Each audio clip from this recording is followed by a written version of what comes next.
नमस्कार, मैं हूं आपके साथ यशी शुक्ला और बात कर रहे हैं बेटी पढ़ तो रही है पर बच नहीं रही। यूपी में दुष्कर्म की घटनाएं रुकने का नाम नहीं ले रही हैं। एक के बाद एक महिला हवस का शिकार हो रही हैं। ताजा मामला कई जिलों से निकलकर सामने आया, जिसमें हमीरपुर जिले में स्कूल से घर जा रही छात्रा का रास्ता रोककर शौहदे छेड़छाड़ करने लगे। विरोध करने पर छात्रा के साथ मारपीट की गई, जिससे छात्रा बेहोश हो गई।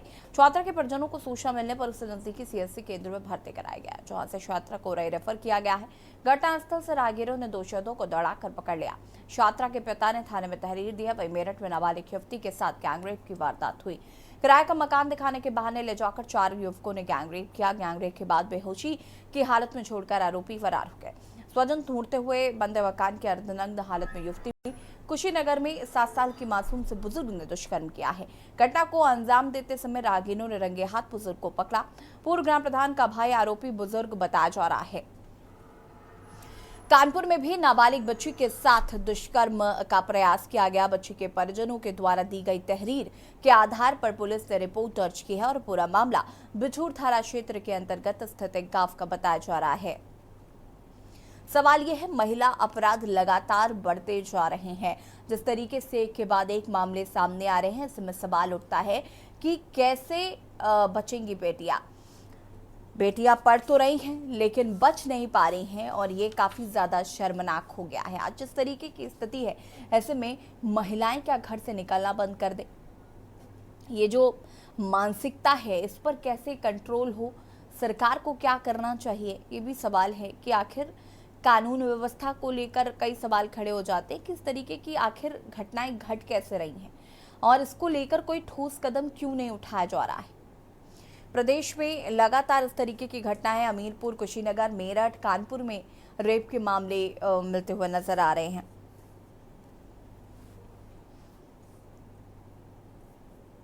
वहाँ के रहने वाले हैं। हम नौरंगा पढ़ाई करने आते हैं।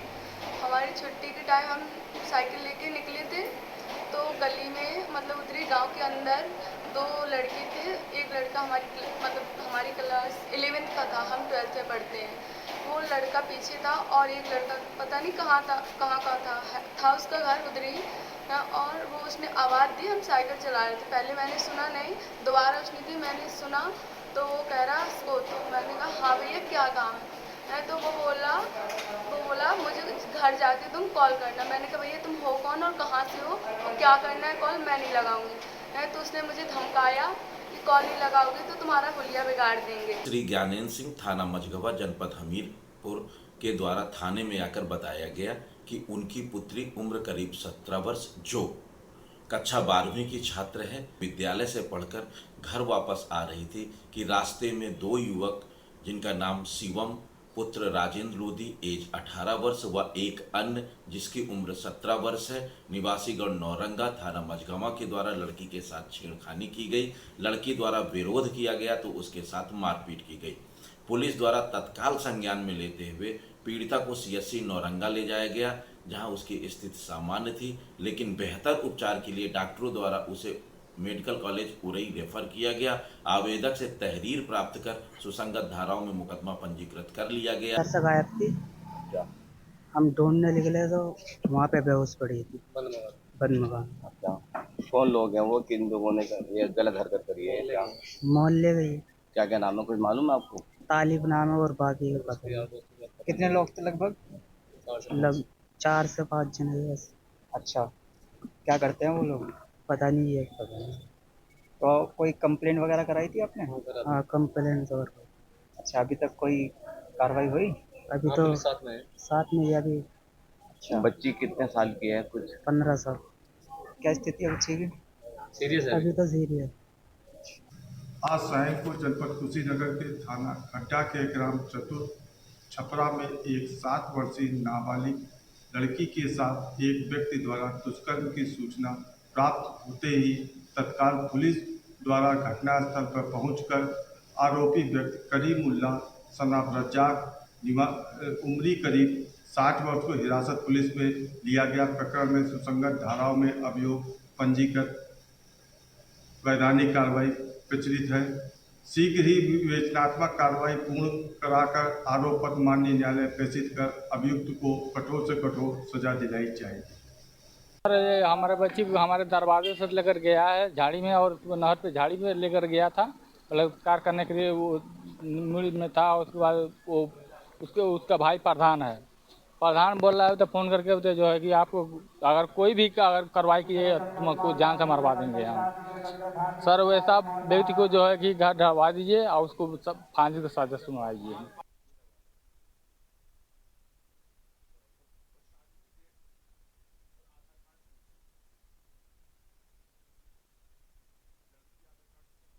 देखने को मिल रही है प्रदेश में लगातार बढ़ रही हैं अनौछार की घटनाएं, जिसको लेकर कई सवाल खड़े होते हुए नजर आ रहे हैं, चाहे वो कानून व्यवस्था को लेकर हो, चाहे वो सरकार की व्यवस्था को लेकर हो।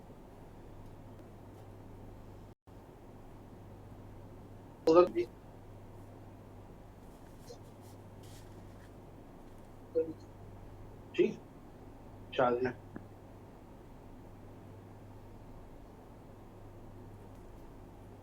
ठीक है, हमारे साथ मेहमान जुड़ चुके हैं मुमताज आलम जी, नेता सपा जुड़ चुके हैं, अब्दुल मलिक प्रवक्ता भाजपा हमारे साथ जुड़ चुके हैं, रूपा पांडे सामाजिक कार्यकर्ता हमारे साथ जुड़ चुकी हैं, डॉक्टर गणेश शंकर जी हालत से मनोचिकित्सक हमारे साथ जुड़ चुके हैं, राजू शर्मा संवाददाता मेरठ से, आकाश रावत संवाददाता कानपुर से, सिद्धार्थ द्विवेदी संवाददाता हमीरपुर से, सच्चिदानंद पांडे संवाददाता कुशीनगर से जुड़ चुके हैं। आप सभी का सबसे पहले तो बहुत बहुत स्वागत है। शुरुआत करते हैं राजू शर्मा मेरठ से। मेरठ की अगर हम बात करें राजू, तो क्या कुछ यहाँ पर पूरा प्रकरण रहा और किस तरीके से मामले की जांच पड़ताल की जा रही? 8-7 को पहला दिखाऊं मैं। अब बिल्कुल देखिए ऐसी मैं आपको बता दूं कि अभी पश्चिम बंगाल का जो पूरा मामला सामने आया था, वो अभी पूरा मामला ठंडा भी नहीं हुआ है। तो उसकी तरह मेरठ में भी वारदात हुई है। बाकायदा लड़की को घर से बुलाकर ले जाया जाता है किराए का मकान दिखाने के बहाने, और उसके बाद वहां पर बारी बारी से 4 लोगों द्वारा उसके साथ गैंगरेप की वारदात को अंजाम दिया जाता है। जब वो बेहोश हो जाती है, लहूलुहान हो जाती है, तो उसको वहां पर ही फेंक कर चारों आरोपी मौके से फरार हो जाते हैं। जब परिजन उसको तलाश करते हैं तो वहाँ वो बंद मकान में पहुंचते हैं और उसे लहूलुहान और बेहोशी की हालत में देखते हैं। उसके बाद पुलिस को सूचना देते हैं। पुलिस मौके पर पहुंचती है और उस बच्ची को, जो किशोरी थी जिसके साथ गैंगरेप की घिनौनी वारदात को अंजाम दिया गया था, उसे जिला अस्पताल में भर्ती कराया जाता है। फिलहाल जो बच्ची है, किशोरी है, वो जिंदगी और मौत से जूझ रही है, लेकिन जो शहबान है वो अभी पुलिस पकड़ से दूर है। पुलिस दावे तो कर रही है कि हाँ हम लगातार दबिशें दे रहे हैं, गिरफ्तारी के प्रयास कर रहे हैं, लेकिन अभी की अगर वर्तमान की बात करें तो अभी तक पुलिस खाली हाथ है। पुलिस के हाथ कोई भी अभी जो आरोपी है वो नहीं लग पाया है। देखिए, अब पश्चिम बंगाल का मामला उठा था, तमाम डॉक्टरों ने भी विरोध प्रदर्शन किया था, सामाजिक कार्यकर्ता पूरे देश में उबालते हैं, यहाँ तक कि भारत बंद तक की नौबत आ गई थी। और उसके बाद देखिए जो वारदात है वो रुकने का नाम नहीं ले रही है। चाहे मेरठ की बात हो, कुशीनगर की, हमीरपुर की, पूरे प्रदेश में आज कहीं न कहीं ऐसी वारदातें सामने आई है। तो समझा जा सकता है कि जो दरिंदे हैं वो मानने का नाम नहीं ले रहे, सुधरने का नाम नहीं ले रहे, लगातार घिनौनी जो वारदात है उसको अंजाम दे रहे हैं। और पुलिस अभी फिलहाल लगातार जो कार्रवाई के दावे है वो बेशक कर रही है, लेकिन अभी अगर वर्तमान की बात करें तो खाली हाथ है। मेरठ में भी अभी अपराधी नहीं पकड़े गए हैं, फरार चल रहे हैं। हालांकि जो मेरठ के एसपी सिटी है आयुष विक्रम सिंह, वो बड़े दावे कर रहे हैं कि जल्दी आरोपियों को गिरफ्तार कर लिया जाएगा, लेकिन हकीकत अभी कुछ और है, क्योंकि अभी गिरफ्तारी नहीं हुई है। लेकिन जो पीड़िता है वो जिंदगी और मौत से जूझ रही है। वो की वजह ये है कि वो आरोपी उसको वहां से बहला फुसला कर घर से लेकर गया और उसके साथ एक बंद मकान में किराए का मकान दिखाने के बहाने उसके साथ घिनौनी वारदात को अंजाम दिया। और उसकी सजा भुगतनी चाहिए थी आरोपियों को, लेकिन सजा भुगत रही है पीड़िता किशोरी। वो जिंदगी और मौत से जूझ रही है। उसका जिला अस्पताल में फिलहाल उपचार चल रहा है। पीड़िता के जो भाई है उनके द्वारा थाने में शिकायत की गई है, बाकायदा नामजद तहरीर दी गई है। बताया गया है कि तालिब नाम का जो युवक था वो घर के पास ही रहता था और उसी ने अपने 3-4 अन्य लोगों के साथ, साथियों के साथ इस गैंगरेप के वारदात को अंजाम दिया और किशोरी को बेहोशी और लहूलुहान की स्थिति में अर्धनग्न अवस्था में छोड़कर फरार हो गया है। तो देखिए, आप समझ सकते हैं कि किस तरह की वारदात पूरे प्रदेश में हो रही है। हमीरपुर में भी यही हुआ, कुशीनगर में भी यही हुआ और मेरठ। तो लगातार प्रदेश में इस तरह की जो घटनाएं हैं वो बढ़ती जा रही है और अपराधी ठीक है। राजू वापस आते हैं आपके पास। संवाददाता आकाश रावत का रुख कर लेते हैं कानपुर से। आकाश, कानपुर की बात करें तो यहाँ पर क्या कुछ मामला रहा और किस तरीके की कार्रवाई जो है वो पुलिस द्वारा की जा रही?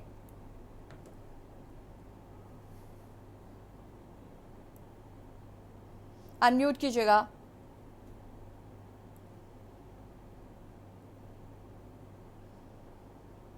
जी, आप अनम्यूट सुन पा रही कीजिए। हैं? जी जी जी, कंटिन्यू करिए।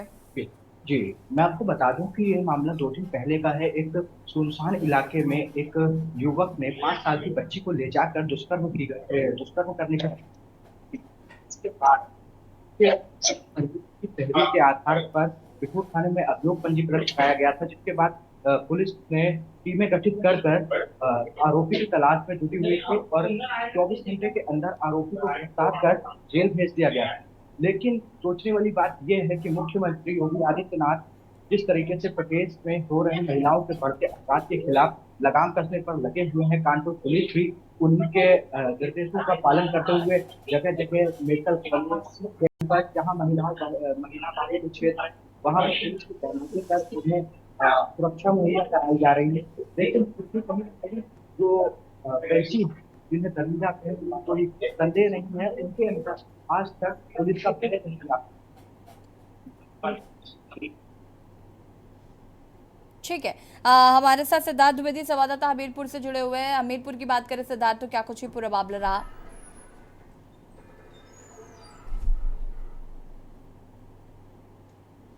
सिद्धार्थ, आवाज आ रही है आपको? अनम्यूट कीजिएगा।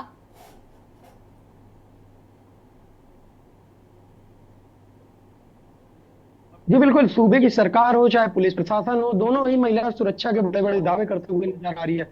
वहीं महिलाओं की सुरक्षा के लिए एंटी रोमियो स्क्वाड हो या मिशन शक्ति अभियान चलाए जाते हैं और पुलिस पेट्रोलिंग की बात कहती है, लेकिन जो पूरे हैं सब खोखले साबित होते नजर आ रहे हैं। बात करें कोचिंग सेंटर हो चाहे स्कूल हो, दोनों में ही सौदे और मंचलों की संख्या बढ़ती हुई नजर आ रही है। बात करें हमीरपुर जनपद की, तो जो कोचिंग सेंटर है, स्कूल है, जो वहां से बच्चाएं निकलती हैं, तो सौदों की जो बाइकर गैंग है वो उनके आसपास मंडराते हुए नजर आते हैं। वहीं बात करें इसी तरह हमीरपुर के मझगवां थाना क्षेत्र में एक बच्ची जब अपने स्कूल से घर वापस लौट रही थी, 2 सौदों ने उसको बीच रास्ते में रोका, उसके साथ छेड़छाड़ करने की कोशिश करी, जिसके विरोध में जिसका विरोध करना बच्ची को भारी पड़ गया। बच्ची का विरोध देखकर दोनों सौदे हैं वो आक्रोशित होकर डंडों से बच्ची की पिटाई कर दी।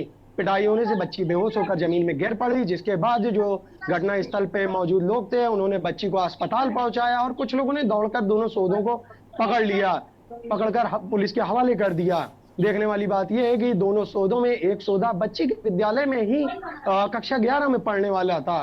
अब बात करें पुलिस प्रशासन की, पुलिस प्रशासन ने दोनों ही सौदों को गिरफ्तार कर लिया है, लेकिन देखने वाली बात यह है कि जो दोनों सौदे हैं उन्होंने बच्ची को उसका चेहरा खराब करने की धमकी दी थी। अब इस मामले में देखना होगा कि हमीरपुर पुलिस प्रशासन क्या करता है। जी ठीक है, सच्चिदानंद पांडे कुशीनगर से संवाददाता जुड़े हुए हैं। सच्चिदानंद जी, कुशीनगर की बात करें तो क्या कुछ पूरा मामला है और किस तरीके से पुलिस द्वारा कार्रवाई की जा रही है इस पूरे मामले में?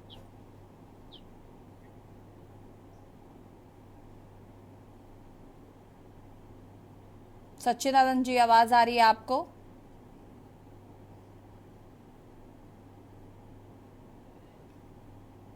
अनम्यूट कीजिएगा।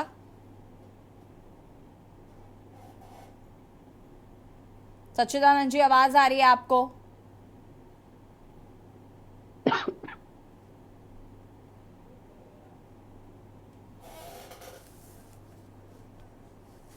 ठीक है, इनके आवाज हम तक नहीं आ पा रही है। सबसे पहले शुरुआत मैं करना चाहती हूँ अविरल मलिक जी से। अविरल मलिक जी, मुझे लगता है 3-4 दिन हो गए हैं लगातार हम इस पर चर्चा कर रहे हैं और मैं सच बताऊं तो मेरा चर्चा करने का मन भी नहीं करता है इस मुद्दे पर। मैं बात नहीं करना चाहती हूँ क्योंकि मुझे लगता है मैं क्या बात करूँ, मैं रोज़ आपसे क्या सवाल पूछूँ और मैं क्या जो व्यवस्थाएं बदल ही नहीं रही हैं, जो चीज़ें होनी चाहिए या जिस तरीके का कानून होना चाहिए या जिस तरीके से बेटियों की सुरक्षा होनी चाहिए वो हो ही नहीं पा रही हैं, तो हमारा रोज चर्चा करने का क्या फायदा है?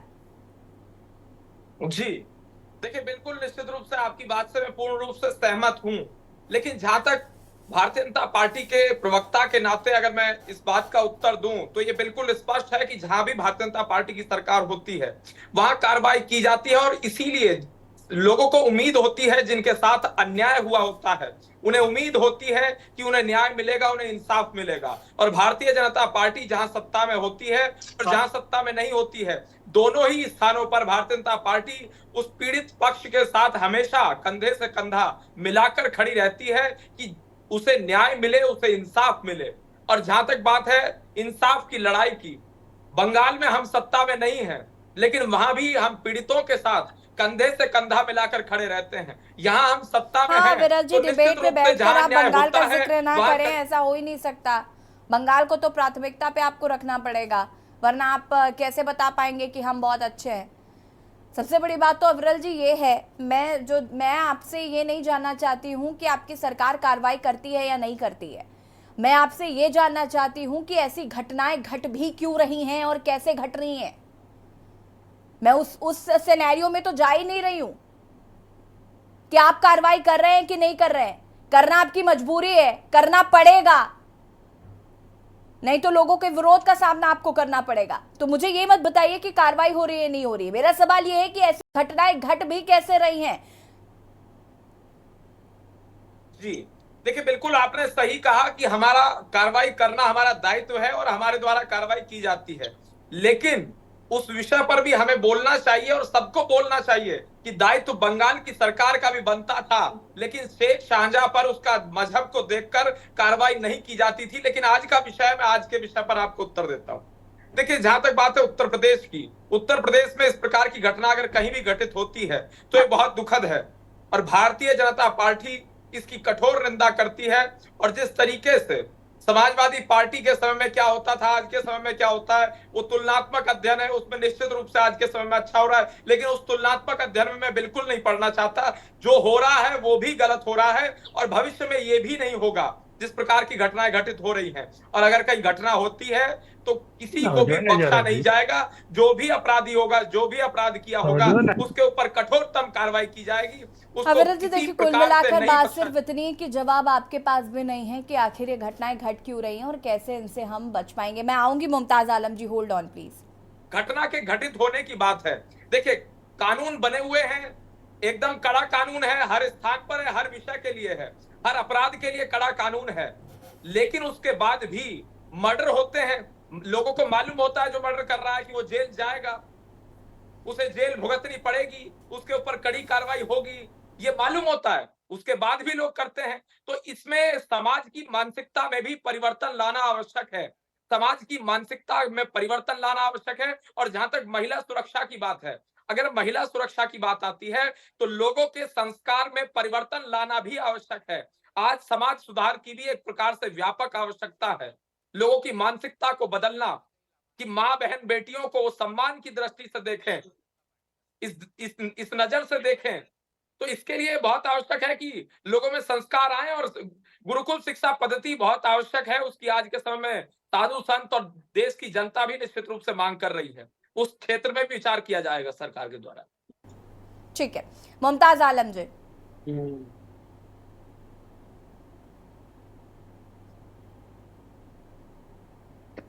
जी मैडम। अपनी बात को पूरा करिए प्लीज।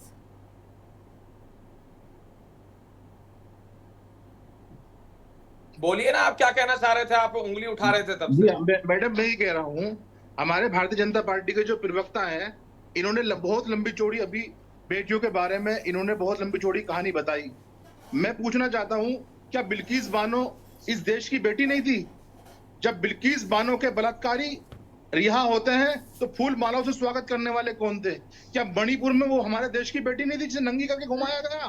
क्या कश्मीर में उस बच्ची के साथ बलात्कार हुआ और उस बलात्कारी को बचाने के लिए भारतीय जनता पार्टी के लोग अदालत की छत तक चढ़ गए, छत पर भगवा झंडा लहरा दिया? तो इनसे पहले पूछिए, जब बिल्किस बानो के बलात्कारियों को आप फूल मालाओं से नहला देंगे, फूल मालाओं से ढक देंगे, तो आपकी नियत का साफ पता चलता है। आपकी ये ढकोसला है। आपकी राज में बेटियां बिल्कुल भी सुरक्षित नहीं है। उत्तर प्रदेश में तो हद हो रही है। उत्तर प्रदेश के अखबार उठा के देखिए, आप मेरठ का अखबार उठा के देखिए, मुरादाबाद का अखबार उठा के देखिए, लखनऊ का अखबार उठा के देखिए, लगातार बेटियों के साथ में कहीं बलात्कार हो रहे हैं, कहीं बेटियों के साथ जाती हो रही है, कहीं बेटियों को जलाई जा रही है। तो इनकी कथनी और करनी में बहुत बड़ा फर्क है। भारतीय जनता पार्टी बलात्कारियों के साथ है। इनके विधायक बलात्कार के जुर्म में जेलों में सजाएं काट रहे हैं। इनका मुंह इस लायक नहीं है ये कहें कि हम बेटियों के हितैषी में, और इनसे बिल्किस बानो के ऊपर जवाब लीजिए। उनके दोषियों मैं आपको एक बात बोलूं बहुत क्लियर कट, मैं बिल्कुल भी ना पॉलिटिक्स में नहीं जाना चाहती। मैं ये नहीं जाना चाहती सपा सरकार में क्या हुआ, बीजेपी की सरकार में क्या हुआ। मेरा मेन मोटिव जो है चर्चा करने का वो बेटियों की सुरक्षा है। अब वो चाहे बंगाल की हो, चाहे मणिपुर की हो, चाहे उत्तर प्रदेश की हो, चाहे उत्तराखंड की हो, चाहे हरियाणा की हो, चाहे राजस्थान की हो, फर्क नहीं पड़ता है कि वो किधर से है। मुमताज आलम जी प्लीज, ये दोहरा चरित्र हम समाजवादी पार्टी का भी देख चुके हैं अभी हाल ही में। नहीं, मैं बिल्किस बानो का कांड भारतीय जनता पार्टी की सरकार बताइए, हमने कौन से बलात्कारियों को पता नहीं कौन सा, नहीं पता नहीं कौन सा राग गाने के लिए बैठे हुए हैं। नहीं, आज के टॉपिक ये आपको राग लगेगा, हम मुसलमान है ना, आपको राग लगेगा हमारी बात का, हमारा दर्द नहीं लगेगा। हमारी बहन बेटी आपके लिए कैसी बातें कर रहे हैं मुमताज आलम जी? ये मुस्लिम कहाँ से आए, ये हिंदू कहाँ से आए? बेटी बेटी होती है, वो चाहे मुसलमान की हो चाहे हिंदू की हो, इससे क्या फर्क पड़ रहा है? कैसी बातें कर रहे हैं आपकी? मैं मुसलमान हूं तो आपकी कोई सुनेगा नहीं, हम सुन रहे हैं आपको यहाँ बैठकर। हकीकत हो चुकी है मैडम, जुल्म ज्यादती हो रही है। अभी इनके लोग क्या नहीं कर रहे पूरे देश में। समस्या यही है ना, जब हम चर्चा करने बैठते हैं महिलाओं की सुरक्षा की तो उसमें धर्म आड़े आ जाता है, वहां पर राजनीति आड़े आ जाती है। बेटियां ऐसे कभी जीवन में सुरक्षित नहीं हो पाएंगी, कभी नहीं हो पाएंगी। बंद करिए ढकोसला। सवाल कीजिए, जब बलात्कारियों को फूल मालाओं से ला देंगे तो बेटियां कैसे सुरक्षित हो जाएंगी? मुमताज जी को फूल मालाओं से ला दोगे, मुमताज जी बेटियां तब भी सुरक्षित नहीं होंगी जब आरोपियों के डीएनए टेस्ट कराने की बात करी जाएगी, ठीक है? और कहा जाएगा कि जरा डीएनए टेस्ट करा के पता कर लीजिए कि पहले किया है या नहीं किया है। अगर नहीं किया होगा तो फिर आप उनको सजा नहीं दे सकते, आप बुलडोजर नहीं चला सकते। फिर ट्वीट किया जाता है अयोध्या की बेटी पर एक शब्द समाजवादी पार्टी के मुंह से नहीं निकला है, इसलिए बेटी, मेरी बात सुनिए, लड़कियों की अस्मत के साथ किसी भी राजनीतिक दल को खिलवाड़ करने की जरूरत नहीं है, और खासकर मैं यहां बिल्कुल अलाउ नहीं करूंगी किसी भी व्यक्ति को, और मैं राजनीति नहीं चाहती हूं। ठीक है, मैं वापस आती हूँ, सच्चिदानंद जी का रुख कर लेते फटाफट। सच्चिदानंद जी आवाज मिल रही है आपको? सच्चिदानंद जी आवाज मिल रही है? कृपया करके अनम्यूट कर लीजिए। यही तो परेशानी है।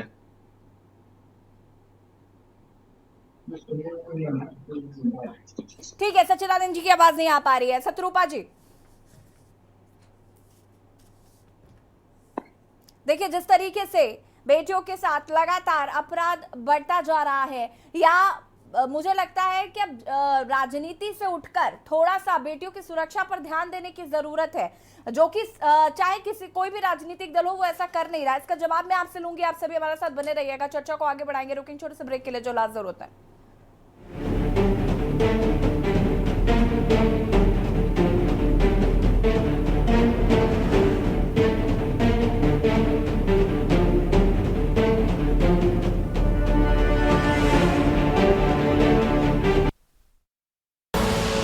आप देख रहे हैं के न्यूज, खबरों का सारथी।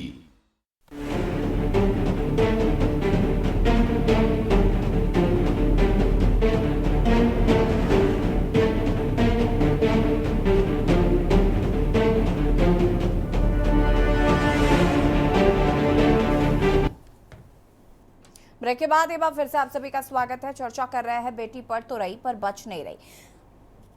सच्चिदानंद जी हमारे साथ जुड़े हुए हैं, आपको आवाज आ रही है सच्चिदानंद जी? जी जी जी जी, अपनी बात को पूरा आ रही है, हमारी आवाज आपको सुनाई दे रही? जी ठीक।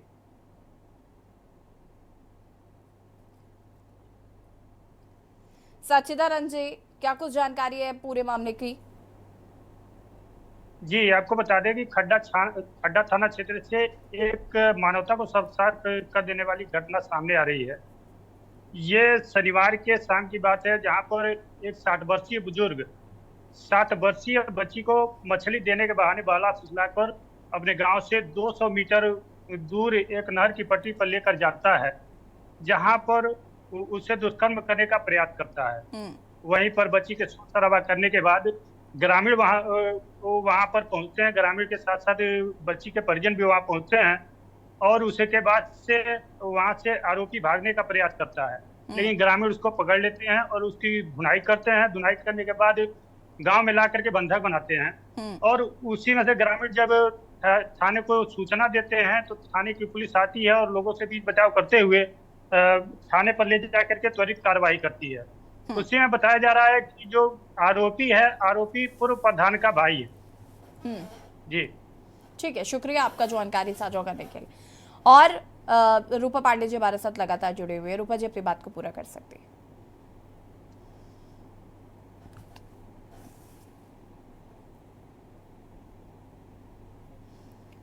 रूपा पांडे जी अनम्यूट कीजिएगा प्लीज।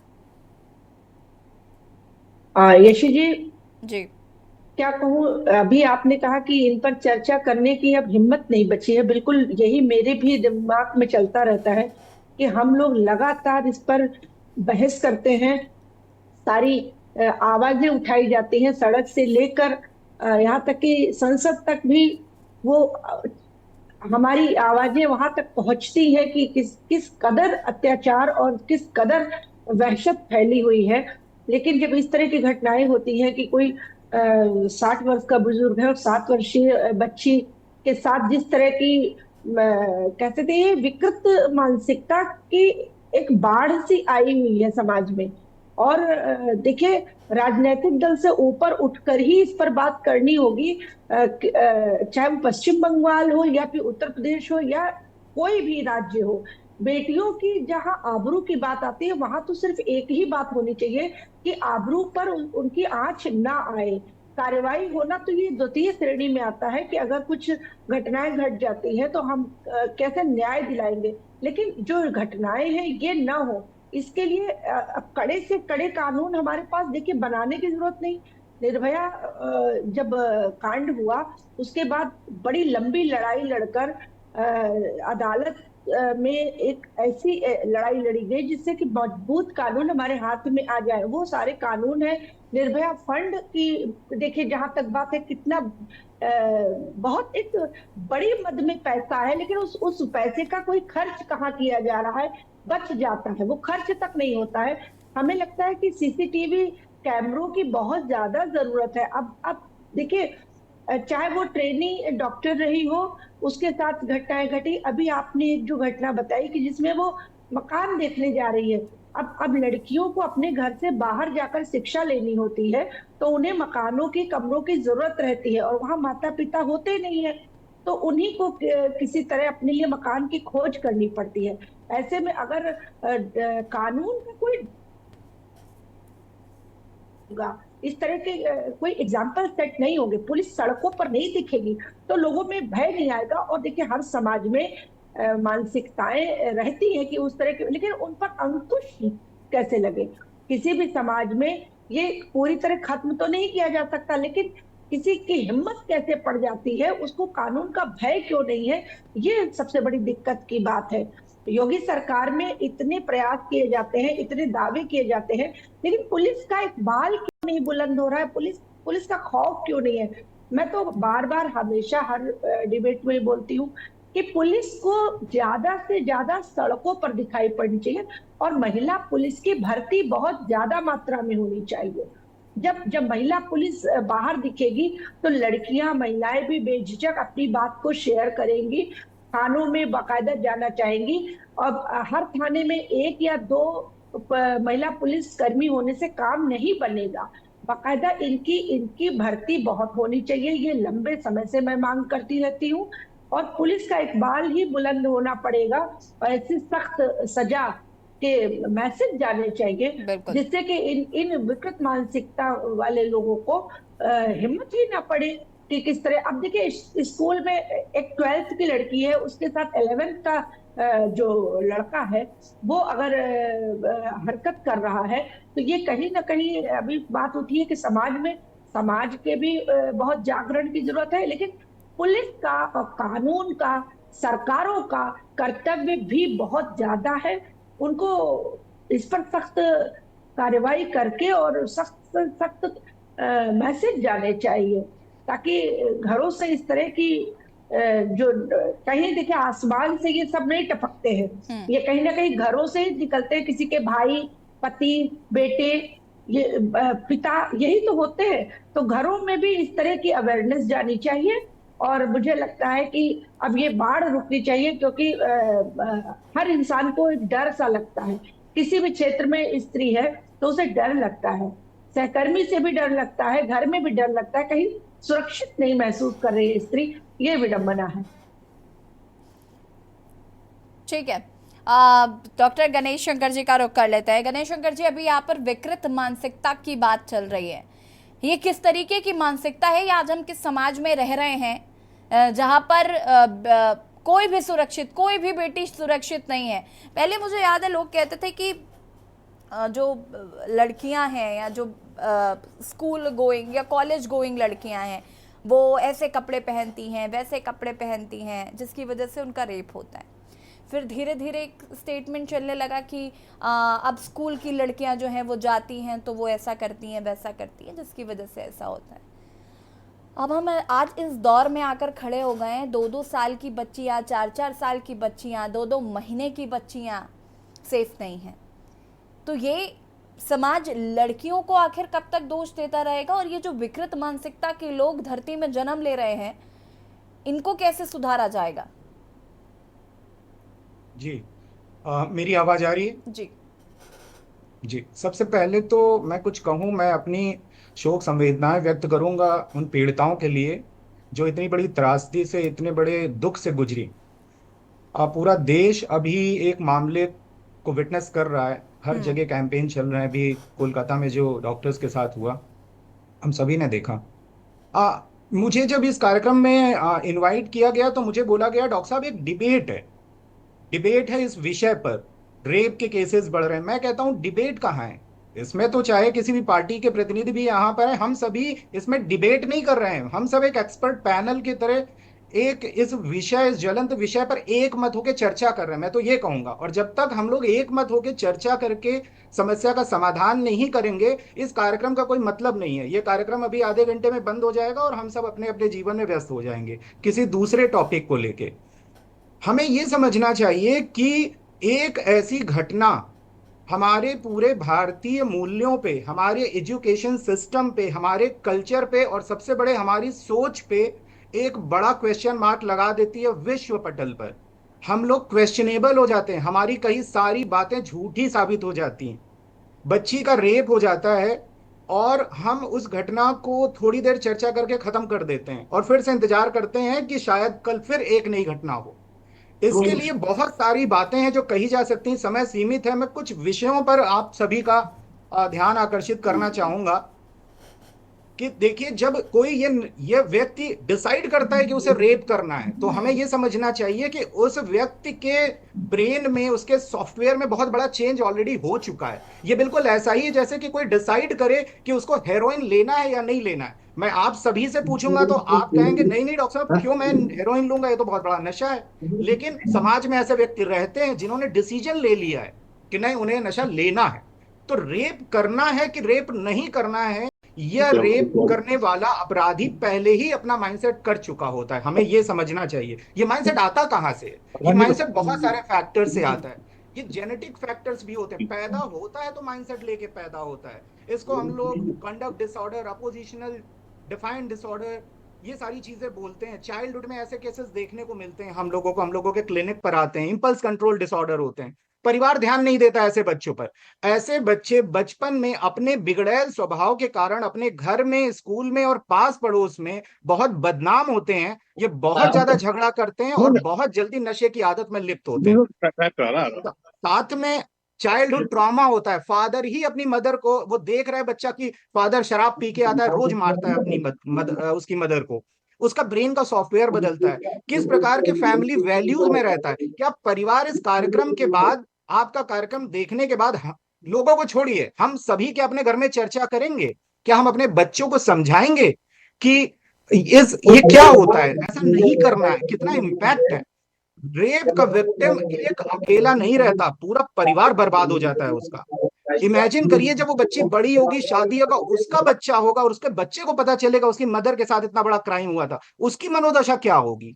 कोई नहीं इतनी गहराई तक जाता। हम सिर्फ क्रॉस सेक्शनल डिस्कशन करते हैं, वर्टिकली एक्सप्लोर ही नहीं करते हैं कि एक रेप विक्टिम का मतलब एक परिवार हमेशा के लिए खत्म, आने वाली जनरेशन पे उसका प्रभाव, किस प्रकार के दोस्तों के बीच में रहता है, किस प्रकार के समाज में हम लोग रहते हैं जहां की इतना पेट्रियार्कल सिस्टम है। मैं देख रहा हूं 9 पैनलिस्ट हैं, 2 फीमेल 7 मेल। अरे भाई, जेंडर इक्वेलिटी की बातें ही होती हैं, आएगा कब समाज में, ग्राउंड में कब आएगा? पेट्रियार्कल माइंडसेट जहां हमें सिर्फ पावर, कंट्रोल। रेप विक्टिम आपको पता है वो सिर्फ सेक्सुअल प्लेजर के लिए नहीं रेप करता है, वो प्रूव करता है कि वो कितना पावरफुल है, वो कितना कंट्रोलिंग है, ऑब्जेक्टिफाई कितना कर सकता है फीमेल बॉडी को। तो बहुत विकृत है मानसिकता। मैं अपनी बात बहुत समरी में करके खत्म करूंगा। इसके लिए नशा, पॉर्न साइट्स बहुत बड़े लेवल पे जिम्मेदार हैं। छोटे से बच्चे को भी शराब लेना बहुत आसान है। अधिकतर रेप के क्राइम जो वे शराब के नशे में, शराब या दूसरे प्रकार के नशे के सेवन लेने वाले व्यक्तियों द्वारा किए गए हैं। तो मेरा कहना है कि शराब पे, पॉर्न साइट पे बहुत रोक लगाई जाए अधिकारियों के द्वारा। और जनप्रतिनिधियों यहाँ पर हैं, उनसे मेरी एक बड़ी अपील है। बहुत सारी रिसर्च की गई है हमारी इंडियन साइकियाट्रिक सोसाइटी के द्वारा, जो कि मानसिक रोग विशेषज्ञों की शीर्ष संस्था है भारतवर्ष में। उसमें कहा गया है कि अगर खेल खेलने के लिए प्रेरित किया जाए किशोरावस्था के बच्चों को, तो रेप के चांसेस बहुत कम होते हैं। जनसंख्या कंट्रोल कैसे हुई थी भारत में? टीवी फ्री में बांटे गए थे, टीवी फ्री में बांटे गए थे, जनसंख्या कंट्रोल हुई थी। यानी बहुत इनोवेटिव आइडियाज लाने हैं। एक एमएलए कम से कम 2-3 लाख लोगों का प्रतिनिधि है। आप लोग अपने क्षेत्रों में खूब सारे आउटडोर गेम्स आयोजित करिए, युवाओं को उसमें इन्वॉल्व करिए, उसके अंदर की inner negative aggressive energy games में निकलनी चाहिए, काफी हद तक फर्क पड़ेगा। साथ में हर स्कूल में काउंसलर होना चाहिए जो बच्चियों को सेल्फ डिफेंस समझाए, जो उनको ये बताए या लड़कों को भी सिखाए कि कैसे उनको बिहेव करना है फीमेल के साथ। इसी के साथ मैं अपनी बात समाप्त करूंगा। गणेश शंकर जी, देखिए आपने बहुत सारी अच्छी बातें बताई और कैसे चीज़ों को बेटर किया जा सकता है, लेकिन हम एक जाल में नहीं फंसे, हम बहुत सारे जाल में फंसे। जैसे कि अगर हम बात करें यहाँ पर, ये तो बात हो गई कि हम जो पुरुष हैं उनको कहाँ इन्वॉल्व कर सकते हैं या इस तरीके की एक्टिविटीज़ और तमाम चीज़ें हैं, लेकिन कहीं ना कहीं कई बार क्या होता है कि कानून व्यवस्था जो है वो भी धराशायी हो जाती है। अगर पीड़ित पक्ष जाता है कंप्लेन करने के लिए तो उसकी कंप्लेन नहीं लिखी जाती, या कुछ सवाल जवाब ऐसे होते हैं जिनके डर से पेरेंट्स जाना नहीं चाहते पुलिस के पास। साथ ही साथ अगर हम बात करें तो जो छोटी छोटी बच्चों के साथ जो रेप होते हैं वो काफ़ी ज़्यादा शर्मनाक हो जाते हैं। और रेप करने वाले कौन होते हैं? पड़ोसी, चाचा, मामा, फ्रेंड, इस तरीके के लोग होते हैं। अब इनसे भी अब या तो हम घर से वाकई निकलना बंद कर दें। बीइंग अ वुमन मुझे भी ये टेंशन होता है कि आगे मेरे बच्चे होंगे तो मैं उनको किस तरीके से बोलूँगी कि आप कैसे अपने आप को प्रोटेक्ट करिए, या आप कैसे तैयारियां करिए, या आप कैसे आगे बढ़िए। क्योंकि ये समाज को देखने के बाद लगता है कि भाई हम शाम को सुरक्षित घर वापस जाते हैं तो मुझे लगता है मेरे पेरेंट्स काफ़ी गौरवान्वित महसूस करते होंगे कि आज मेरी बेटी सही सलामत वापस आ गई। एक चीज़ से नहीं होगा, अगर हम व्यवस्थाओं को और बेहतर करेंगे, अगर हम अपना काम ईमानदारी से करेंगे, पॉलिटिकल ना जाकर हम अगर इसे वाकई महिलाओं की सुरक्षा से जोड़कर देखेंगे तो मुझे लगता है स्थिति काफ़ी बेहतर होगी। अविरल मलिक जी 30 सेकंड का मिले तो मैं इसमें एक बात कहना चाहूंगा। जी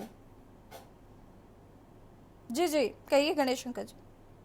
मैं सिर्फ इसमें यह कहना चाहूंगा, मेरे पास रोज क्लिनिक में इस तरीके की यंग फीमेल्स आती हैं जो डिप्रेशन में इसलिए हैं कि उनके ऊपर, उनके कोचिंग के आसपास के माहौल में, उनके एनवायरनमेंट में उनके ऊपर अत्याचार हो रहे हैं। क्यों नहीं बोलते हैं? बहुत सारे फैक्टर है, मैं सिर्फ एक फैक्टर बोलूंगा, पूरा परिवार जिम्मेदार है इसके लिए। सबसे बड़ी जिम्मेदारी मैं पुलिस की, कानून व्यवस्था, नियम, भाजपा के मित्र ने कहा कि हैं, सब कुछ है, जिम्मेदारी है परिवार की। परिवार कभी इस बात को अपने बच्चे के मन में आत्मविश्वास पैदा ही नहीं कर पाता कि बेटा अगर तुम्हारे साथ कभी भी कुछ भी गलत हो, हम तुम्हें कभी भी जज नहीं करेंगे, आप तुरंत अपने पापा को, अपनी मम्मी को अपनी बात बोलिएगा, हम आपकी मदद करेंगे। अगर बच्ची ने किसी के साथ, मेल फ्रेंड के साथ बात कर ली है, अब उसको स्टॉक कर रहा है, परेशान कर रहा है, बच्ची इस डर से नहीं बोलती है मेरी पढ़ाई बंद कर देंगे। हर आपके कार्यक्रम के माध्यम से हर परिवार आज ये शपथ ले सकता है कि वो अपनी बच्ची से आज ये बोलेगा कि बेटा कभी भी कोई प्रॉब्लम हो तो मुझे बताना, मैं तुम्हें बचा लूंगा, मैं तुम्हें जज नहीं करूंगा। नहीं, ये बात बिल्कुल सही है आपकी। अविरल मलिक जी जी राजनीति देखिए, ना जहां करके- तक हमारी पार्टी का विषय है और जहां तक राजनीति का विषय है, तो इन मुद्दों को राजनीति से बिल्कुल अलग रखना चाहिए। देखिए, जहां तक कानून व्यवस्था की बात है, तो कानून व्यवस्था मजबूत है और मजबूत की जा रही है, इसमें प्रयास किया जा रहा है और जो घटना घट रही है दुखद है। और जहां तक बात है लोगों में संस्कार की, देखिए लोगों में संस्कार की कमी है, ये बिल्कुल सही बात है, इस बात को मानना पड़ेगा। अगर लोगों में संस्कार हो तो इस प्रकार का कदम लोग उठाने से डरेंगे, इस प्रकार के कदम लोग नहीं उठाएंगे। और ये मानसिकता कहां से आती है? आखिर ये क्रिमिनल माइंडसेट लोगों का किस प्रकार से बन जाता है, इस विषय पर ध्यान देना बहुत आवश्यक है। और जहां तक बात है क्रिमिनल माइंडसेट की, किन लोगों के साथ वो व्यक्ति बैठ रहे हैं, किन चीजों को देख रहे हैं, क्या चीज वो पसंद कर रहे हैं, किन फिल्मों को देख रहे हैं, तो बहुत सारी चीजें आज के दौर में जिन पर विचार करना बहुत आवश्यक है। और जो समाज में घट रही हैं घटनाएं, उसके लिए बहुत कुछ जिम्मेदार है, बहुत विषय इसके लिए जिम्मेदार हैं।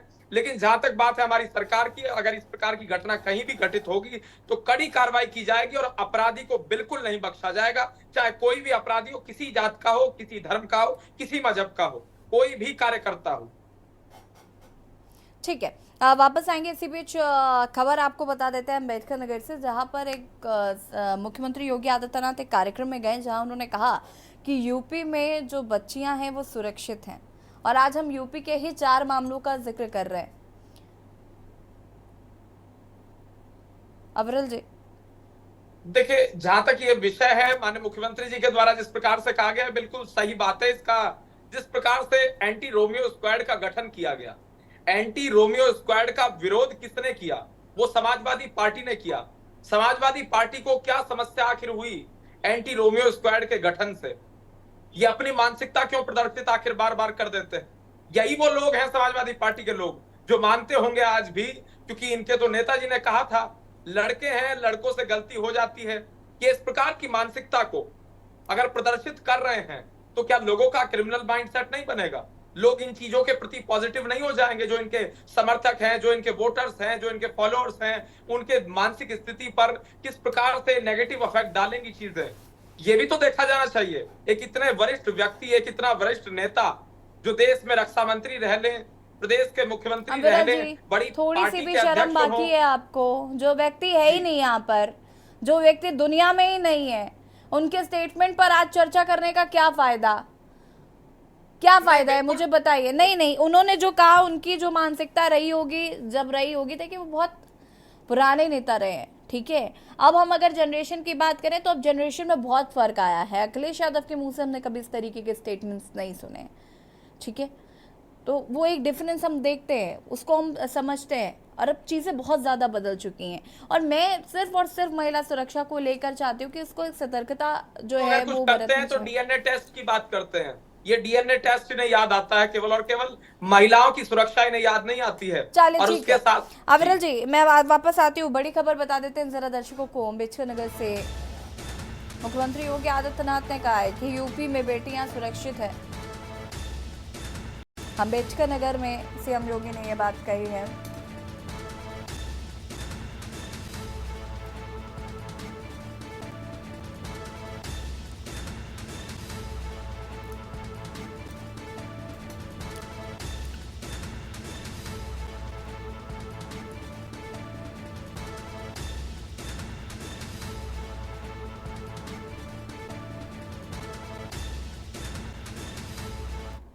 भी आप सब जान रहे हैं, लेकिन 17 के बाद एक एक करके माफिया कहां चले गए ये भी आप सब जान रहे हैं।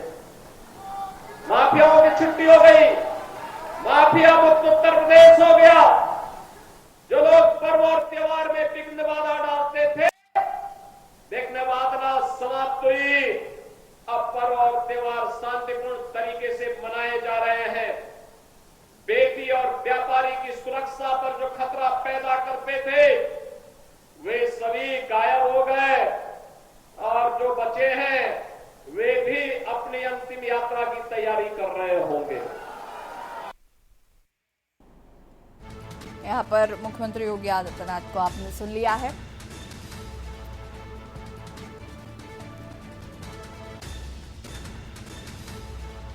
मुख्यमंत्री योगी आदित्यनाथ ने कहा 2017 से पहले बेटियां सुरक्षित नहीं थी।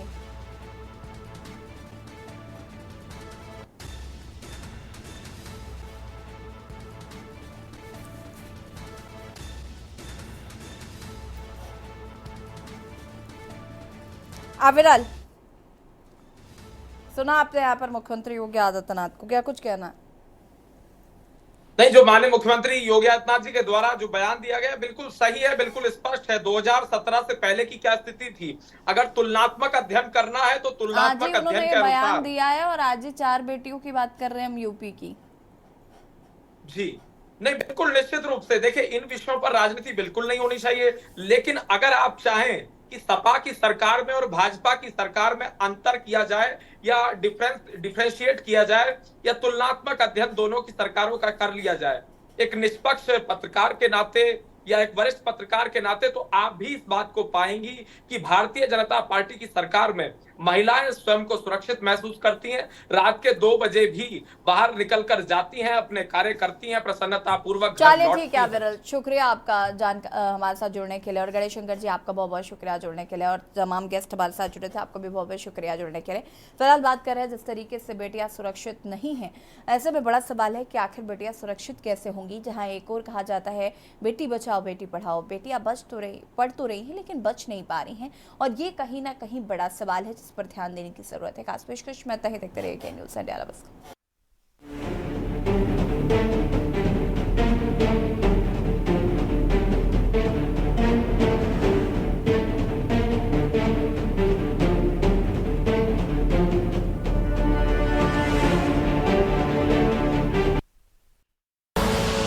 आप देख रहे हैं के न्यूज़, खबरों का सारथी।